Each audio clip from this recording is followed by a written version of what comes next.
And we're live today on another episode of the Imagine Fitting In podcast with Eric Batchler. Welcome, Eric. Thanks for having me. It's always a pleasure to connect with a fellow fitness professional at athleticism, inspirer. One of my taglines is inspire young lives. The Imagine Fitting In podcast is all about mentors, healthy lives, and community.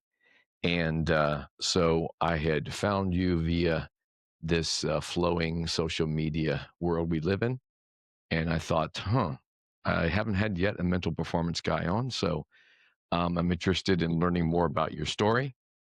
But Eric, why don't you give us what keeps you busy these days and what's your current focus? And we'll get to your journey. Well, what keeps me busy is I'm building a house. So that takes up a lot of my time. What I've really been doing from a coaching standpoint is working on expanding my journey to get out there and find not just the student athletes that I have the honor of working with on a daily basis locally, but getting out there and reaching more people. I've started a podcast. I've been doing some remote coaching.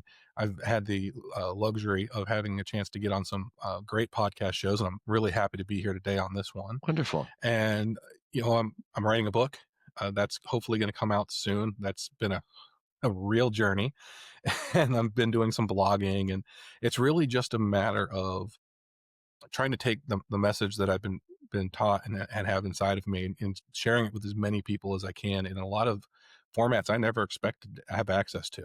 And Right. so it's been a good year. You and me the same, exactly. I have a book is in the works for me of a 30 plus year career.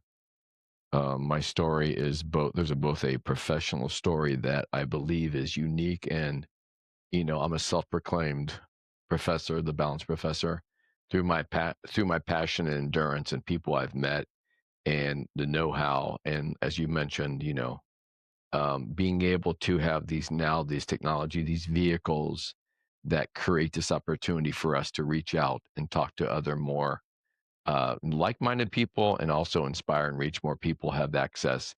So it's not just limited to certain airways or this realm of immediacy and all just dopamine. It's almost like social media is like a Vegas walking around in your psychological Vegas walking around in your pocket, and you can just It's an like amazing addiction and right. distraction, and for all the wonderfulness of having so much connection. I mean, just like right now, would never have heard of you, let alone have an opportunity to speak with you, if not for the internet. And yet, I see every day how it also, they call it, death scrolling. You see it every day. I mean, it literally just, It's so much. Just talk about anything excessive, right? And when anytime you reach for anything excessively, you're either it's addicting because again of that dopamine hit, we know on a neurological level. But is there something missing, and or are you distracted? And we get to, or your foundation is not as sturdy and present as we'd like. And as we talked to Krama previously about, we'll get a little bit more and knowledge about where you've come from and what your upbringing was like. That foundational essence of being there and being recognized and being present and within a community, and healthy mentors, healthy lives communities about my podcast. So tell us where you were born. You're a mental performance coach now. Seems like you're super passionate. Where were you born? Where you call home today? And what was that family like growing up? And what would your parents do? well, my background always seemed to bring me back to Cincinnati. I was born about 4 miles from where I live right now, but I lived all over the place. I actually went to three different high schools. I've lived in Boston, I've lived in Los Angeles, and I always ended up back in Cincinnati. Cincinnati was always home. So over the years, we've always identified, I say we, the family has identified this as our home. So Cincinnati, Ohio, hometown. It's where I'm located right now. But I spent 16 years living down in Wilmington, North Carolina, the longest I've ever lived anywhere, including my cumulative years in Cincinnati, although I'm catching up on that now. Um, And we moved back here in 2020 during COVID when that caused some work situations. Then the end result was we went home.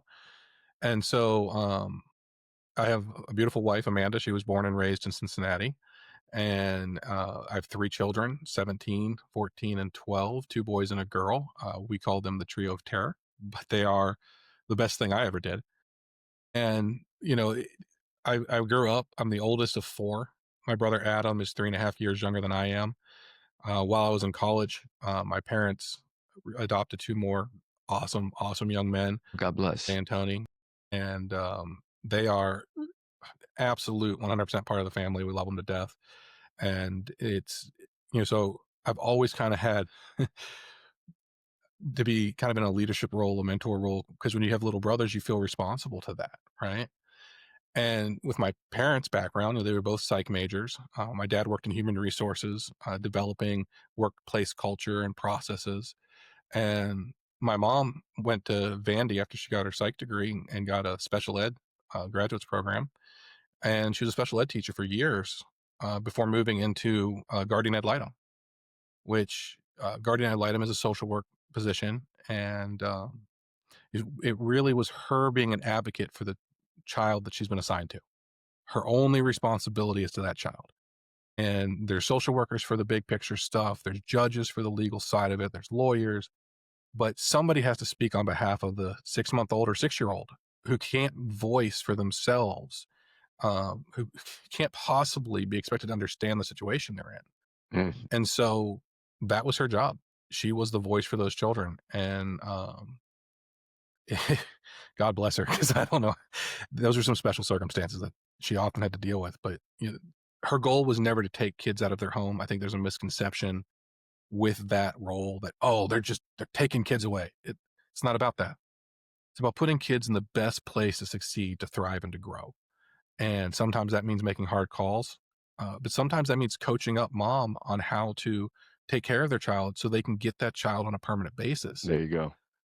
And there was a lot that went into that. So she did that for a long time, for a lot longer than I think I would have had the strength to do. And but it had a lot to do with me being here right now. I learned a lot from that. And in the end, we ended up, instead of getting a gold watch when she retired, she brought home Jay and Tony, and I got 2 more brothers. So pretty good deal there. Wow. Wow. When you mentor, when you mentioned the, that not only were your parents both very capable of communicating what's really essential information and kind of the nurturing foundation for your family, but then you experiencing them reaching out and bringing in, adapting to others, and then as you mentioned, the important, how you prioritize, like, oh, this is important, I'm the mentor, I'm the older brother. That, I think that's a beautiful foundation, and bravo, because man, that's just a great story, that how powerful that mentors can be, groups of people, can be combinations of people, can be families, can be, all that. So this is my main message of my podcast, is about the importance of mentors, and how, each communication, right? Are you present? Are you present for as our communication right now? Like, we're feeding off each other right now, and I think it's of super high value compared to what we know as this. It's kind of like this oxymoron, right? This technological dream, imagining, right, all of what technology is taking away from us, but also introducing these incredible new opportunities. And it all comes down back to what is it, Eric? Light and dark, right? Are you going to be coming from the light, or are you going to be distracted and preoccupied with trying to attain something that is, when we talk about addiction, materialistic, or experiences, or like, are you present? Are you willing to look outside of yourself and acknowledge that you're just part of this living organism that we walk around in, and not so isolated and looking inside going, who am I? What am I? I'm not, comparing, that's horrific, because everybody's just bouncing around against each other. And, I have to say this because it comes in my mind right now, it's a company you keep, which is so critical. But Eric, I always like to ask this question in my podcast: Do you have any early memories, like, about, what you wanted to be as a kid? So I grew up in a very sports centric family. Now reading was also encouraged, and great story about that. I was in seventh grade, and I was brought a book from home to read for extra time, and I was reading a Dean Koontz novel. And Dean Koontz is an adult writer, and not all of his books are great. And my mom told the teacher when they complained about it, "Well, hey, he's reading, and we know what the book is. I got it for him. Where's the problem?" She was supporting my choice to go beyond the requirements of reading a seventh grade book and reading something that really spoke to me. And that was really important to me growing up. And so as I was playing sports and I was playing baseball and I wanted to be a major league baseball player, or I was playing soccer and I wanted to play in the Olympics, you know, every kid has those dreams. I was given the freedom to also kind of look at the other things that spoke to me and other things that I wanted. And I discovered radio. And I was fortunate enough to get to work in radio in high school. I was fortunate enough to be able to work in talk radio, sports talk radio in my 20s. And, you know, by about 14 or 15, with the help of my parents, I realized that my dream wasn't to play professional sports. My dream was to get behind the microphone and talk to people. And I never made it. I didn't make it to the show, but I got to play for 3 years and I had a lot of fun doing it. And now, with the support of my kids primarily and my wife, who is very understanding, I've got a rig at home, and now I podcast, and it's an opportunity for me to kind of recapture that love of being on the air. Wonderful. Now, what's the name of your podcast, Eric? It's called Unlocked Mental Performance, Physical Results. And the idea is that what you're doing up here affects what you're doing here, what you're doing here. Your body can't go anywhere without your brain. And so we try to provide skills that listeners can actively use to improve their mental performance. And we try to share stories that will help inspire and let people know they're not alone. I think that's one of the hardest things, especially for kids.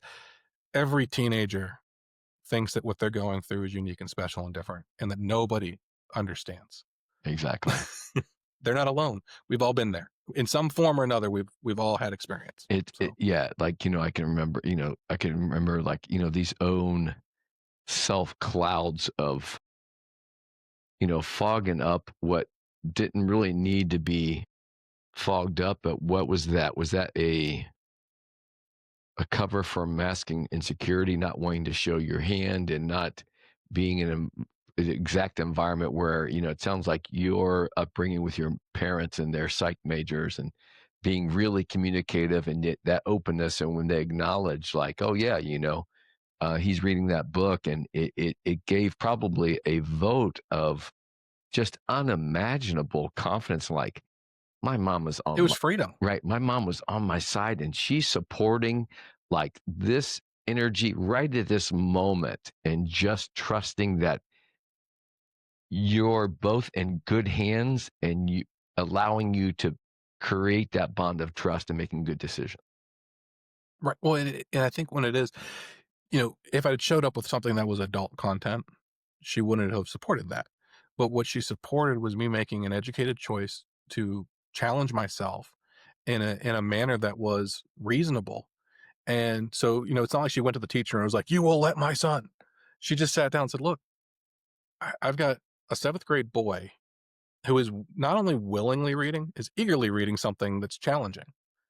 And are you really telling me you want him to put that away for a young adult novel?"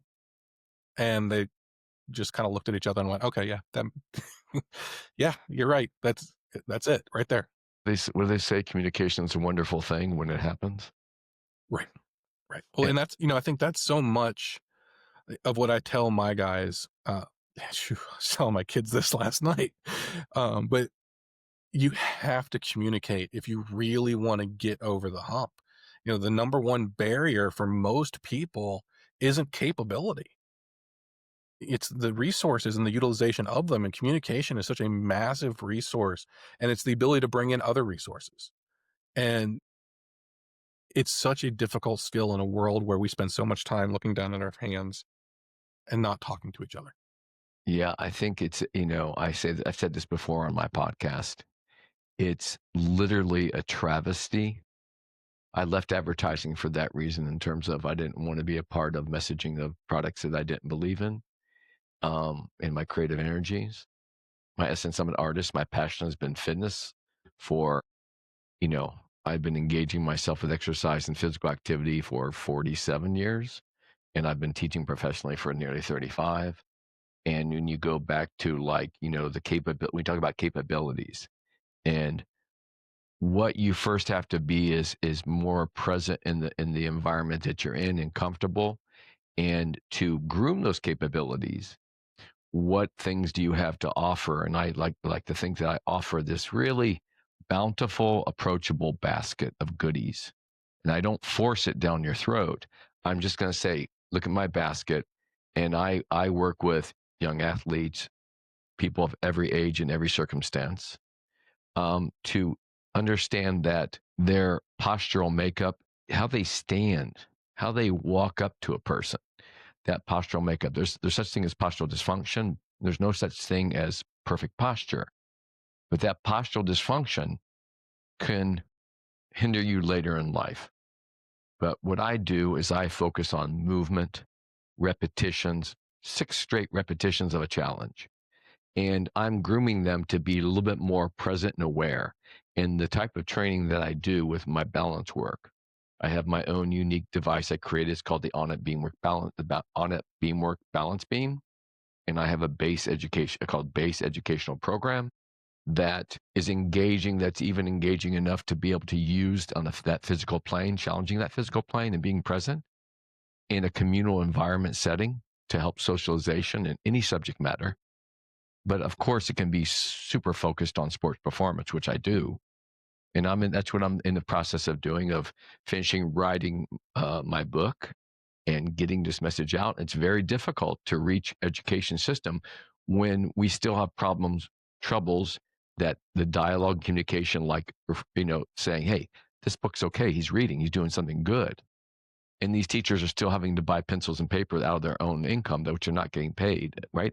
It's just a travesty that we live in this society that I believe our education system needs to be completely overhauled, and Oh, a more yeah. focus on personal well-being, not necessarily an athlete, your fitness and being able to be responsible for how you carry yourself, your presence, your long-term physical quality of health, and the arts where you can able to express yourself.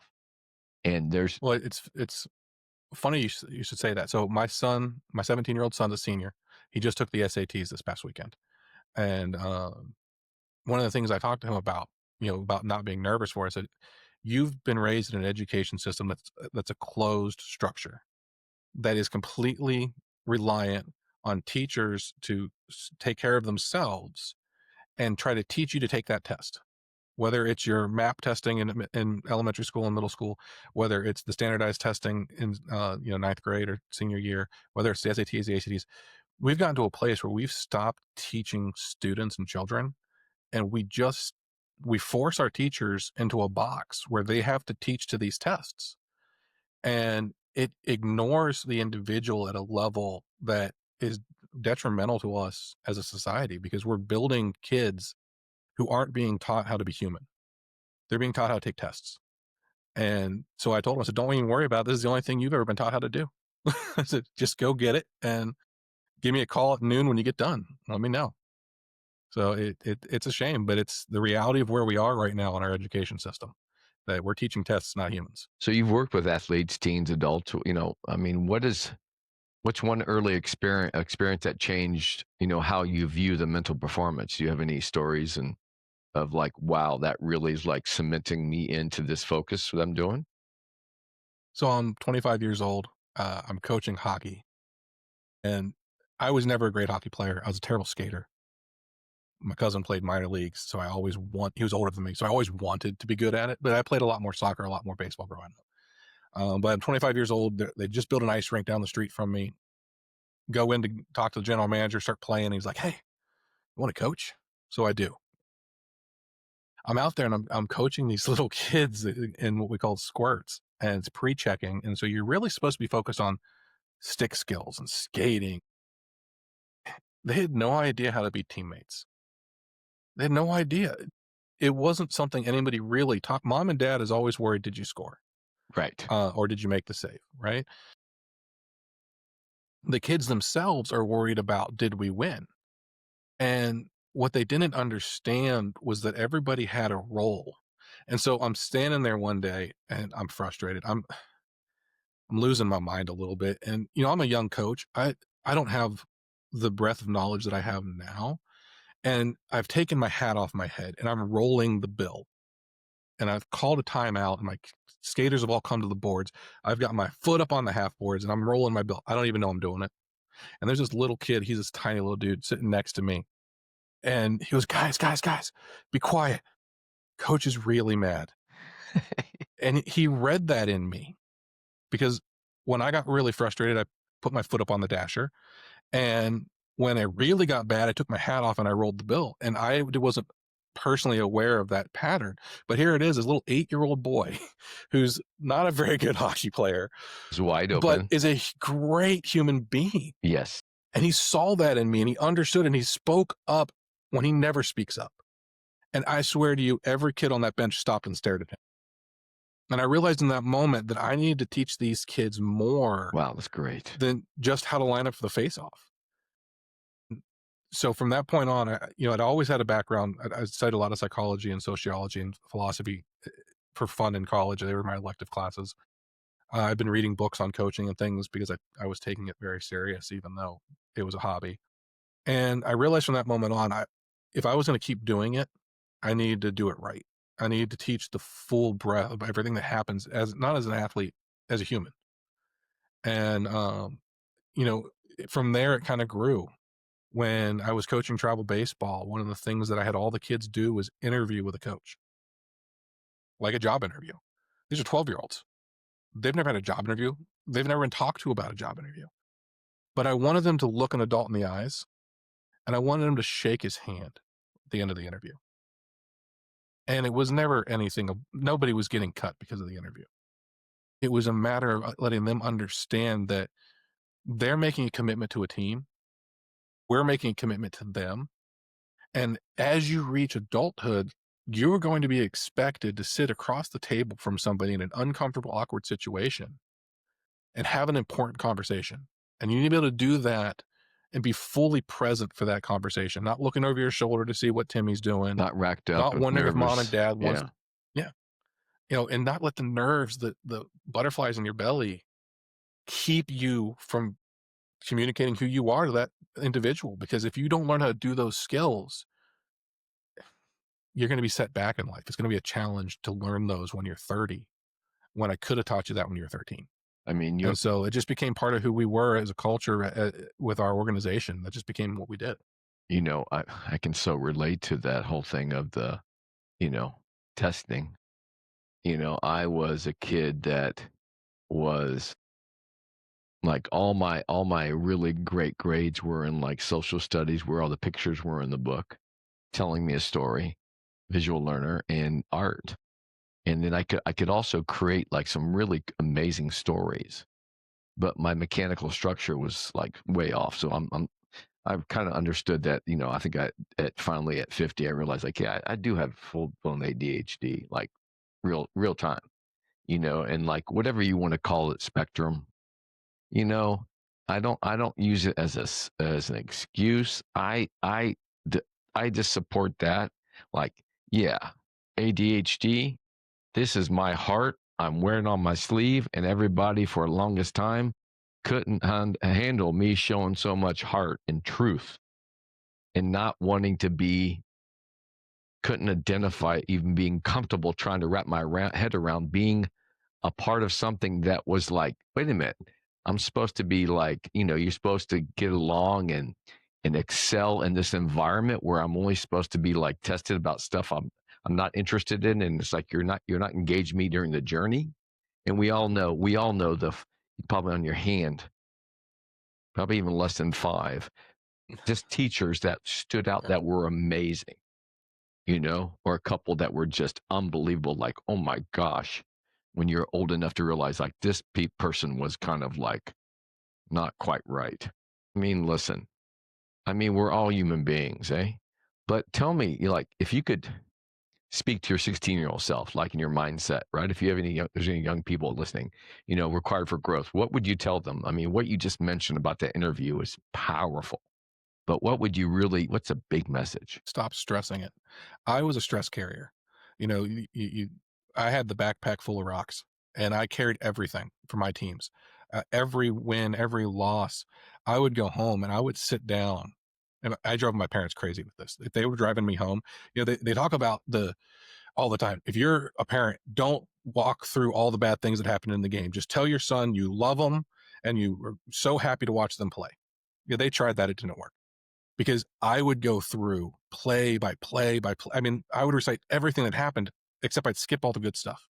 Mm. And at 16 years old, I would sit there and I would dissect the performance of the team and I would carry that with me on my shoulders as my fault. I'm the captain. We have to be better. It didn't even matter if we won. In fact, sometimes it was worse if we did. If we won and I didn't feel like we won in a manner that was sufficient, man, I would just beat myself up. And so if I could go back and talk to myself, it's like, look, you have to understand the things that you can and can't control. And once the game is over, you need to learn from it, but you can't fix it. You can't go back and change it. That's done. You need to grow from that. And I think I wasted a lot of hours of my life beating myself up over things I no longer could change instead of learning from them and moving on and growing as a player and as a person. And so I mean, if I could go back in a heartbeat, chill out, man. Just chill out. And with those young supple joints and energy, you could right dominate because you'd have a much more comprehensive strategy. Um, Yeah. so all right, so if we break it down, let's go those young people, even people. I mean, I, I, my podcast is dedicated in memory to my late nephew. He's only 19 years old, who suffered from addiction, was blindsided by distractions and covering up true feelings or not feeling that they're being heard and just need a place to have solace. And right, you have a sense of control. This is my world. And even though some people are not hearing what I have to say, or I'm framing it in a way that is blanketed, and I'm trying to like tell you how I feel, but I'm not really telling you how I feel, you know and as a protective mechanism to say, "Oh, I'm showing strength, but I'm really weak." And we can talk about the human condition and the human kind of like reaction to all different situations where, we've been taught like, well, you don't show weakness, Yeah. Be especially a man. as young men, right? And Right. so for young people, like I like to think that my podcast is inspiring to all ages, to mentors and to mentees, and encourage the act of mentoring and how precious and powerful it is, especially for our young men in this country right now. We are in a crisis. But for young people like 14 to 22, like what are your three like primary mindset skills you believe that you teach? I mean, that schools should teach but don't. And tell me about intracognism. Okay. So the very first thing that I tell every person that when I meet with them, right off the bat, we have to be honest. Rule number one, we prefer polite to honest as a society. We prefer you to be part of the team. And I think that's great in a public setting where you're not trying to cause a conflict that's going to distract from the big picture. But when you're actually trying to work on yourself and you take those same bad habits home and you find yourself lying to yourself, you find yourself not fully being able to be within yourself, not being able to focus on what and who you are feeling, then you can't really make the progress that you need to make to move forward. You put yourself in a position where you are landlocking yourself. You're stuck because you haven't identified what the real problem is because you're not willing to tell yourself that's where the real problem is. And I think what ends up happening is we cover up those problems with all this other stuff. We doom scroll, we have addiction issues. And let's be honest here, in addition to substances, there are other addictions. And we will attach ourselves to those, whether it's screen time, which is a big hot button right now. But There's a million other things that kids will use to distract themselves from who they are because they're trying to fit this mold of what they should be. And Opposed to who they you are right, you and got to what know they're who you trying are. to discover and nurture, right? Right. So for me to help a kid become the best mental performance athlete they can be, or mental performance student they can be, or just human that they can be, the first thing I tell them is you've just got to be honest with yourself. You have to be able to evaluate who you are, and you have to be honest about it, because that's what's going to make it real. And once it's real, we can affect it. If it's theoretical, what are we really working with? It's not concrete. But once we make it real, now we can move on and we can work on it. So that's always the big thing. That's number one to me. In fact, that's probably number 1, 2, and 3 because it takes forever to get to it. Um, but then, the next thing is to identify resources. When we're working on ourselves, we tend to think we have to do it all ourselves. But our world is full of resources. And I always tell them, let's identify some of your resources. Well, you're a resource.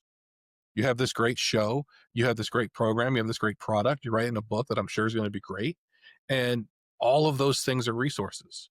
Mom and dad, they can be resources. They don't have to be, because not every kid grows in a home fortunate like I was, where they had mom and dad as resources. I had grandma, grandpa. I lived with my grandma for a year because she was a great resource for me my freshman year. And you have these people that are resources. You have these tools that are resources. The internet can be a resource or a distraction, but it can provide you with the podcast that gives you the information that you need, because that's another resource for you. And so I always tell them you have to be honest with yourself, and then you have to identify around you what are your resources, because you need help. You cannot ask yourself to do it all yourself. You can't ask yourself to already know everything you need to know to accomplish what you need to accomplish and to find what you're trying to do. And the last one, the third one, and it falls in the same category. But again, honesty is steps 1, 2, and 3. You have to understand what your roadblocks are. What's actually standing between you and your goal? And this is really critical when I do goal setting. And you worked in sales, so you you had goal setting issues to deal with, and you have to reach that number. And what is causing you not to be able to close the deal? Is it the product? Is it your delivery? Is it your unwillingness to kind of step off the script, unwillingness to stay on script? And it's the same thing with athletes. Are you not reaching this level because you don't have the right equipment? A lot of kids don't. Do you not have the right coaching and training? A lot of kids don't. Are you spending too much time playing video games and not enough time hitting off the tee? What is the distraction? What is the roadblock that is actually between you and the goals that you're working towards? And so once you identify those kind of 3 things, you know who you want to be, you know what you have to work with, and you know what's between you and where you're trying to get to. Now we can pull out the toolbox of mental performance skills and start attacking those things. But I can teach you every skill I know. And if you haven't identified those 3 things, it's going to make minimal difference in your life. I'm not saying it won't help at all, but if we can't get to a place where we're honest with ourselves, identify who we are, what we have, and what's stopping us from doing what we want to do, there's only so much breathing can do for you, besides make you feel better. Yeah. And that's a critical skill, obviously. Um, but that's where I like to start everything. And sometimes it takes 15 minutes with a kid to get to that place. Sometimes it takes 3 sessions. But until we accomplish that, and that's where I think society really, and I'd hate to be on my soapbox here, but I'm gonna do it anyway. This is where I think society leaves these kids hanging. They focus so much on those skills, they forget the human aspect of it and what you have to learn how to do in order to actually use the skills you're being taught. And that's whether it's arithmetic, whether that's reading, whether that's hitting bombs. You gotta know who you are as a human to be successful. There's a couple things here, analogy in terms of the 3 C's of critical thinking, problem solving, communication, and collaboration. And this is what, my little soapbox that my base program has the capability of doing. And something you mentioned, I mentioned before about me offering this kind of basket of potential goodies, right? What do I have to offer? And these are these resources. And there's a reason why this person's in front of me, because they're thinking that like he can help me in my physiological journey. But they're soon to discover that, and I use this term often as I'm creating this toolbox of experiences with us together. and I'm going to empower you with different tools of exercises and movements and patterns. And it's going to take a whole lot of being present and concentrated efforts to really understand not only where you're at, but when I do ask you to move, right? How in tune you are and present. And that's what shows up every time is that most people go, I go, oh, we're done. And they're like, what? They have no time. They can't think of anything possible. When I have them and saying, okay, this is where you're going to start. This is your home. And I'm going to have you go there and you're going to have such control. You're not going to come back until you have established such parameters of these makeup of your full potential to come back. So repeat. I love it. Repeat I that. love it. Repeat that 6 times. Now, well, you did it 6 times.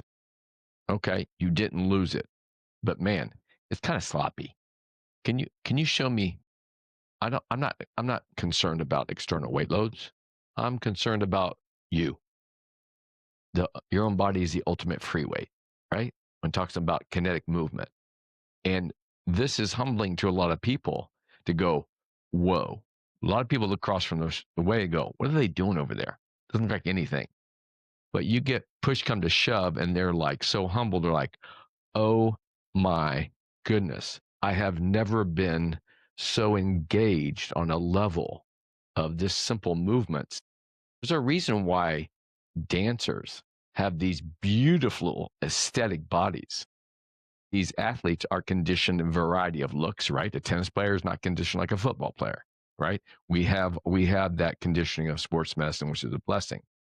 But the thing you said about those resources and being honest, and I'm so open and honest about my journey, and I'd have never give somebody to do something a challenge that I haven't done myself. And when you talk about, sharing of yourself and having them comfortable enough to say, whoa, this is possible. Because there's some things I have them do, and they're like, most people are like, oh my gosh, that's like, it's impossible. But before within the hour, I show them 3 or 4 movements and things that they never thought they'd ever be able to do. And they're walking away with it. And I think that, on a physiological plane, we know it takes such mental fortitude and focus and right.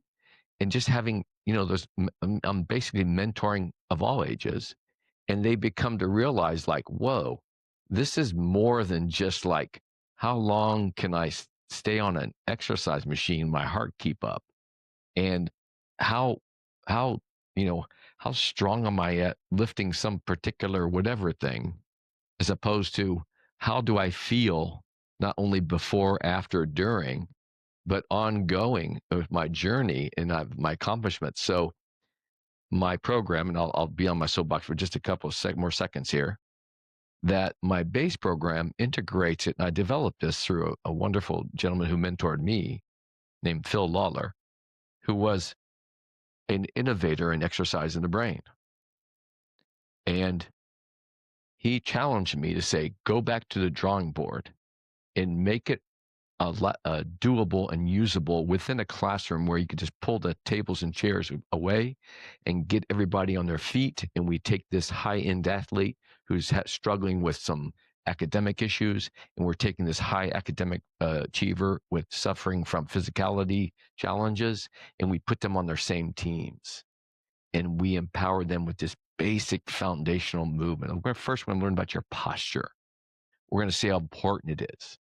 And when you start to put in a situation like that, where then you throw in, okay, here's a critical concept that we're going to link to this exercise. This is going to be posture, and this is going to be, addressing an algebra issue. And it's going to frame it. So when they act it out, their brain, it makes an imprint, and they will remember those critical concepts. They're communicating. They're in the process of collaborating, and they can problem solve on the essence of we're going, hey, we're in this together in this thing we call life. And as you mentioned, right, we're leaving us, the kids, hanging. And this is why Phil Lawler created his whole program, because he was tired of training just athletes in sports and everybody else leaving behind. Now, so give me a little bit more insight to, is this one a term that you came up with? Intracognism, or what is, where does that realm come? Where's that come from? So my big thing is that we all have these inner voices, and people act like you're crazy when you talk to yourself, but those inner voices are something that is speaking from within you. They're your honesty, your truth, your voice. And so intracognism is about that inner communication, that inner awareness, that cognism of what your voices are telling you, the feedback that you're getting from yourself, and learning not just to listen, because we're kind of taught that you're crazy if you talk back to yourself, but you're not. You can really, it's really powerful if you learn how to communicate with yourself. And so intracognism for me was about making it okay to talk to yourself, making it okay to harness that inner voice, to understand better what you're doing, and to find tools that will help you communicate with you in a manner that works for you. And so, like for me, my inner voice, and this is going to be shocking given my background, has always been a broadcast booth. I've got my color commentator up there. I've got my play-by-play guy. Sometimes we get some guest speakers coming in, and I can negotiate with myself, but not in a manner where I'm lying to myself, but in a manner of where it's almost like I'm talking about myself, but it's a third party doing it. So they're just giving that honest evaluation of what they see. The play-by-play guy and the color guy are watching a game, and they're talking about what the athlete on the field is doing, and they're not going to lie about it. They have no reason to lie about it. They're going to break down his footwork. They're going to talk about his Right. strengths and his weaknesses. And for intracognism, what we do is we try to teach you how to do that for yourself, to where you can have those kind of honest conversations, that inner awareness, and really harness the power of your own inner voice. So that's the entire foundation of what I do, whether it's with an athlete or with a mom. It's about you empowering yourself and understanding yourself better. I will say a couple things here. First, you know, this is some powerful stuff, and I thank you for sharing. Appreciate you having me. I appreciate your journey. I appreciate the value that, now combine that with all this practical experience and these, oh man, these up and downs which we know occur. Um, you're a powerful, powerful resource. And that being said, we'll definitely talk some more off camera. And since we're close, kind of nearby, I'd love to empower you with a bit of my program, and we can see how possibly through a collaboration, you can help me with some data Absolutely. and then help you, uh, we'll just see what happens. I like shaking the tree. Yeah, absolutely. No, I think it's great. You're, I believe, Dayton based, Yes.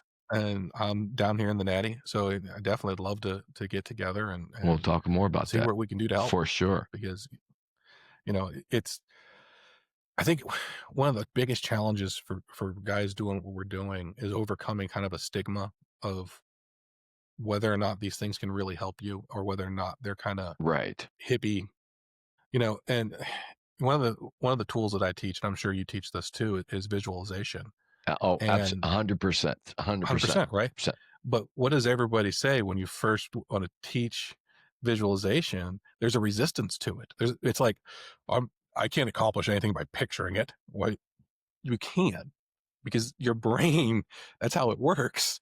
But I think the more access we have to other people's voice on how to do this, the more we can help people understand that these are tools that can really work within them. They It helps them do everything that they're trying to do. And so whether you're doing dynamic stretching, or you're doing plyometrics, or you're doing balance, when you start using your mental tools in coordination with those external tools, you're training your whole body, your heart, your soul, your mind, in addition to your muscles. And, for me, anytime I can find a resource that works on that plane, I think that what we're doing is we're finding better ways to not only spread the message, but to reach an even wider audience, Hmm. with the idea that it's time for us to take a health approach for all of us, not just go to the gym and pump iron, but also strengthen your soul and strengthen your mind. Yeah. I think, when you talk about visualization, I will do, there's a couple key ways that I create that, but I focus on the collaboration. So I'll have people do exercises. They'll be on their backs, and I'll have them activate their core, their entire core pelvic hip complex in a way that they've never even thought imaginable. And they're in a safe environment with no weight on, even on their spine or their hips. And they're realizing, like, okay, and then I have them close their eyes and I have them start to visualize. They're very safe. They're not going anywhere, but they're connecting on a neural level, right? How to, compartmentalize all those resources, and they're like, okay, they can all work together. And then that next level up is I have them in a balanced situation, and I have them, like, there's certain levels, right? This is usually intermediate levels. And I go, okay, you have achieved this series of exercises, these combinations, this speed, this efficiency. Now we're not going to go on to any more advanced super, what do you call it? Avoiding that risk, right? Respecting your risk reward, right? Expectations. And say, now we're going to do all those things that you think you're really good at. I want you to close one eye now, right? That's only for true hardcore athletes and people who go, whoa, I understand what's going on here. But for the most part, I'm not pulling that out. But it is just a subtle reminder, just to stand, just to take a step. And what are we doing, right? As you mentioned, Eric, the power of your resources to figure shit out. Yeah, that's what it is. And we all need a little help figuring out how to figure it out. It's, I put my people into, I tell them, I put them into safe, controlled, chaotic positions. I control chaos. Okay. organized chaos. Exactly. And you're going to figure out how you're going to get out of it and smooth through it through all your collaborative resources, how you feel present today. Every single rep today, that moment. I want you to be pushing my big word I use is threshold. If it's the first rep or it's the 30th rep, I want you to give it, as long as there's no pain and it's smooth action. I love it. Go for it, because you're understanding that, well, I can do 3 more. If you decide, how many people, you've probably seen this, they stop 15. How many can you do? Oh, they stop. They just stop. Even though I go, okay, we're doing 15 reps. Well, whatever. And they kind of like, oh, I'm going to stop at even 10, even though they could give me an amazing 14. But anyway, that being said, so when you coach clients through slumps, right, and performance stress, what's one exercise or tool you'd give a student to handle the stress, like right now, you know what I mean? In terms of getting over that little hump. So we like to use red light, yellow light, green light as a kind of a framework for tackling problems. And the idea is everybody knows what a stoplight is, so we can easily kind of identify that. And there's Dr. Tom Hansen has a great red light, yellow light, green light tool, and he's my mentor, and he's worked with professional athletes to very young kids. And so his framework for it's a little different than mine, but it's a great, great tool if you see it out there. But the key to both frameworks is the same, and that is you can't always be in green. You're not always going to be functioning at 100%. And so you use the tools that you have to shift yellows, where you're kind of not doing your best, but you're all right, into greens, and to shift the pump the brakes, the red, the real bad habits from red to yellow. Sure, you'd love to go from red to green, but that's not a realistic result on a frequent basis. So what you have to be able to do is identify kind of what stage you're in. How bad is this slump? Do I need to pump the brakes and just really stop what I'm doing? Am I just a little off? Or, am I rolling and I just don't feel good about it? Like a respectable, justified transition. Right. And so then what you do is, and here's where visualization comes in a lot. You start to picture what it is that you are at your best. We call it the big me. What is the best you? And that's you as a green light, right? You picture what is your worst you, your little me. That's you as a red light. And you identify those items, and it's not good enough just to be like listing off, well, my swing was slow. Well, you want to deeper than that. Were you tired? Were you playing on grass instead of turf and you were uncomfortable? Was it really windy? Was there a lot of yelling coming from the stands? Was the catcher chirping in your ear? Identify all these things that you felt. You need to be able to close your eyes and imagine those moments. All right, I'm standing in the batter's box. This umpire has a really wide strike zone. The catcher's really giving me hell. Dad is over there yelling at me. You gotta hit this ball, son.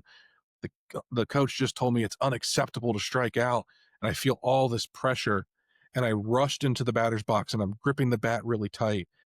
All of these things are signs that you're functioning in the red. And so what you need to do then, okay, what's my anchor? What's my anchor to bring me back to yellow? Well, I tap the plate on the far corner, on the near corner. I take a deep breath in through my nose. I exhale through my mouth, and I reset and I look. And now that noise is quieter. It's not gone. I'm not my best. I don't have my A game, but I used my anchoring technique. I used the one good breath technique, and I got myself back from being red to being yellow. And at yellow, I can put this ball in play. And that's all I have to do. That's my job in this moment, is to put this ball in play. And you can break out of your slump by understanding really what you have to accomplish, not the best goal possible, what you have to accomplish. Identifying what the noise is that's around you that's keeping you from accomplishing it. And a lot of that's internal. And then go through the process that works for you. If anchoring works for you, go through that. If reframing works for you, go through that. If you've been honest with yourself through the process of learning these skills, you know which tools you need to pull out when you need to pull them out. And if you still strike out, that's okay, because that's a result. What really matters is the process that you went through to get through that at bat. And it's true in all walks of life. If you're focused on that process, more times than not, you're going to find ways to succeed.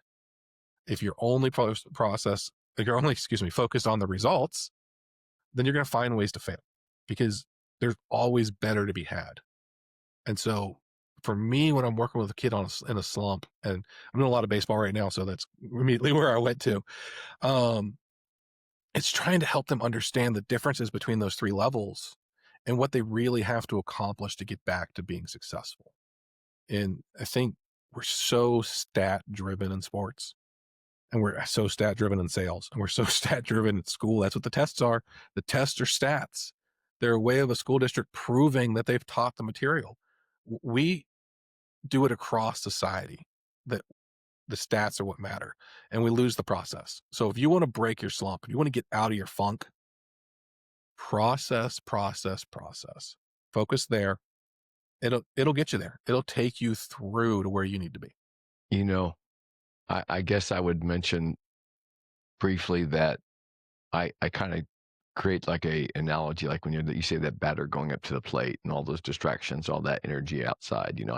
I give this analogy to the men and women of the king or queen in your castle, and your castle's a drawbridge and your walls around you, and it's a mobile castle actually, and the archers up top around there are your arms. The legs are down there below, and you're kind of a mobile castle. And the thing is that spinal protection of that spine, right? That stairway up to your neural pathways, right? Your brain, your operating system, your consciousness, and realize that base foundation, you have to rely on that base foundation, but you have to communicate, and you have to collaborate. You have to make sure they're on point, and you've got to run through that process of going from the toes up to your fingertips. That's how I school it, and allow them to realize that the energies that are coming from outside, like you said, the catcher biting in your ear, and you're hearing this over there, and your pressure of gripping the bat and whatever, not knowing that foundation is, unless you understand what you're all capable and what your resources are, going back to what you said, both on the physiological and like mental training, and you literally, that visualization, as you mentioned, like try to walk yourself through it, and to realize like reset, and just the mechanics of that neurological pathway that you've established, and you've done repeat this in training, and you're going through these different movements. You may not be at the batter's box at anything, to really like prepare yourself to like achieve at your utmost top performance, to protect your vitality and your potential, and know, like you just said, right? It's an outcome. If you can honestly review your efforts to go and tackle a challenge, and you can honestly realize that we can learn from those missteps and regroup, and that realize that everyone around us should be doing the same, but we get an awful lot of message and conditioning where that message has been drilled in us. Eric, I'm just going to ask you another question here, and what non-athletic skills, the communication, decision making, or the resilience do you see as essential, for the next generation? I think starting to understand human interaction is going to be the biggest challenge going forward, because we've become such a digital age that I think some of the stuff we talk about with being honest with ourselves and finding our resources, for someone like yourself or me who grew up in a society where we interacted, um, it's second nature, because we had to go down the street and knock on a door. We had to pick up a phone and actually call somebody from the kitchen because it was wired to the wall. And boy, was I glad the day we got the really long, like 20-foot cord, because then I could go down the hallway and pretend like I had privacy. Right. But so we lived in this world where we had to actually interact with people. And as we interacted with people, we picked up a little bit from them. I've learned from you today, and I hope that I've taught you something. And I hope that we Absolutely. can both go forward, having become a little better for having met each other. And we didn't know it when we were in elementary school, but every time we went and played with a friend, we learned a little something from them. We learned a little something from their parents. We learned a little something about their culture, There you about go. their environment, about their life, Amen. that made us better within ourselves. And I don't want to sound like get off my lawn, because there's a great deal of benefits to the electronic age. But the challenge for the generation that's been raised with screens is going to be learning how to do those things, not just by me talking to them on your podcast, but when they actually sit down in the room with me. And what's interesting for me, if I talk to somebody in their 50s, being on webcam is a little awkward for them. But if I talk to somebody who's 12, being in person is awkward for them. Right. And so I think the big thing to help people become mentally stronger and better at what they're doing is going to be helping them to communicate, not just with themselves, but with the resources around them, and understand that they are part of a community. They aren't an emoji. They aren't I'm drawing a blank on what the right word is for it, but they're not one of those little meta guys running around, right? They're not this digital footprint. They're a human being. They're a person. And it's just so easy to get lost behind those digital identities. And they create this safe space where people feel empowered to say things they would never say in person. And you experience things you would never experience in person. And you limit yourself on your interpersonal skills, because we have this wonderful digital age where I can talk to you from Cincinnati without ever leaving my chair. Right. And the pros and cons of that are real. And I think, that's the big thing. If you want to find who you are and what you're doing, you're going to have to learn how to be with other people also. Yeah. Well, Eric, I think the messages of today were, I look for these nuggets within the podcast, and you provided quite a few. And I think I appreciate that. I think our interaction created a few. And, again, summarizing it up, it's like those resources, between the vehicles of technology, and individuals in our lives, all along the way, are critical. So I want to thank you. I want to thank you so much for your time, and I look forward to connecting with you some more. I look forward to it. All right. All right, everybody. Till next time, kids. Bye-bye. That's it.